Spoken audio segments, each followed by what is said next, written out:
പ്രിയപ്പെട്ട സുഹൃത്തുക്കളെ, അഭ്യുദയകാംക്ഷികളെ, സമസ്തയുടെ തഹിയ ഫണ്ട് ശേഖരണം അവസാന ഘട്ടത്തിലേക്ക് മണിക്കൂറുകൾ മാത്രം ശേഷിക്കെ എത്തി നിൽക്കുകയാണ്. ഇതുവരെ 37.5 കോടി രൂപ വിവിധ ദിക്കുകളിൽ നിന്നും ഒഴുകിയെത്തി. ഇനി മണിക്കൂറുകൾ മാത്രമാണ് നമ്മുടെ മുൻപിലുള്ളത്. തഹിയ അവസാന ഘട്ടത്തിലേക്ക് എടുക്കുമ്പോൾ സമസ്ത എന്ന സംഘടനയുടെ വേരുകളായ വിവിധ പോഷക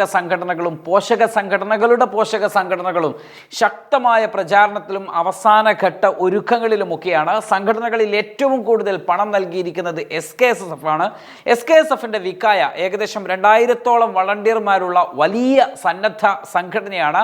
ആ സന്നദ്ധ സേവകരുടെ വലിയ സംഘം പല അത്യാവശ്യ ഘട്ടങ്ങളിലും ഈ സംഘത്തിൻ്റെ പ്രവർത്തനം കേരളം അനുഭവിച്ചതാണ്. ഇപ്പോഴിതാ മാതൃസംഘടനയായ സമസ്തയുടെ തഹിയക്ക് വേണ്ടി വിക്കായ നമ്മൾ ഓരോരുത്തരിലേക്കും ഇറങ്ങുകയാണ്. ടൗൺ ഡ്രൈവ് എന്ന പേരിലാണ് അവരുടെ ഒരു വിക്കായ ഫണ്ട് ശേഖരം ഇപ്പോൾ ഈ അന്തിമ ഘട്ടത്തിൽ അവർ നടത്താൻ ഉദ്ദേശിക്കുന്നത്.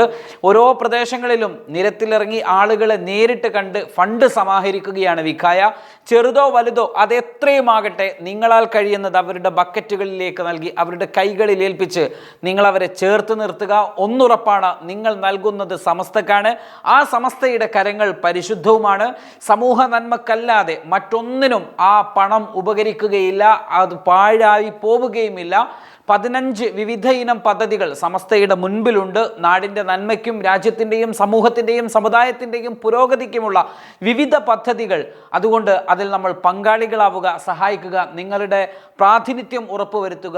നൂറ്റാണ്ടിലൊരിക്കൽ മാത്രം നടക്കുന്ന ഈ മഹാസംഗമത്തിൽ നിങ്ങളുടെ പ്രാതിനിധ്യം നിങ്ങൾ ഉറപ്പുവരുത്താൻ പ്രത്യേകം ശ്രദ്ധിക്കണമെന്ന് ഈ ഒരു അന്തിമ ഘട്ടത്തിൽ അറിയിക്കുകയാണ്. അതോടൊപ്പം മറ്റു സംഘടനകളൊക്കെ നിങ്ങളിലേക്ക് തഹിയയുടെ സഹായത്തിന് വേണ്ടി ചോദിച്ചു വരുമ്പോൾ അവരോട് ചേർന്ന് നിൽക്കുക. ആരെങ്കിലും നമ്മുടെ നാടുകളിലൊക്കെ ഈ ഒരു സംഭവം അറിയാത്തവരായിട്ടുണ്ടെങ്കിൽ അവരെ അറിയിച്ചുകൊണ്ട് അവരുടെ കൂടി പങ്കാളിത്തം ഉറപ്പുവരുത്തണം എന്നുകൂടി പ്രത്യേകമായി അറിയിക്കുകയാണ്.